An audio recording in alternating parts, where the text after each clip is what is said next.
হ'ল ক মই ৰাতিপুৱা মোৰ সোণৰ আঙুঠিটো বিচাৰি পোৱা নাই ক'ত থলো জানো পাই দেখিছিলা নেকি সোণৰ আঙুঠি হে নেকি ভালেই হ'ল মজা হ'ল মই কি কৰিম তোৰ সোণৰ আঙুঠি হে ঐ মোৰো টকা হেৰা হে আছে পকেটৰ পৰা নাইকিয়া আছে মই কেনে বিচাৰি দিম মই সোণৰ আঙুঠিটো দেখিছিলা নেকি ক'ৰবাত তোৰ সোণৰ আঙুঠি তোমাৰ 1000 টকাটো ইমান ডাঙৰ বস্তু নহয় দিয়া মোক সোণৰ আঙুঠিটো কিমান টকা ল'বা 1000 টকা নেকি কিবা বলে সব বিচাৰো তোৰ আঙুঠিটো কোন ঢিলা নেকি অকমান ঢিলা হয় না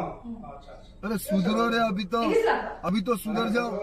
अंगूठे का पाइছো হয় এটো দিয়া তো দিন বুলি কলে নহব নহয় আরে মোৰ দুন্দু পেনৰ পকেটৰ পৰা 1000 টকাটো হেৰাইছে সেইটো পেনৰ পকেটতে এই আঙুঠিটো মই পাইছো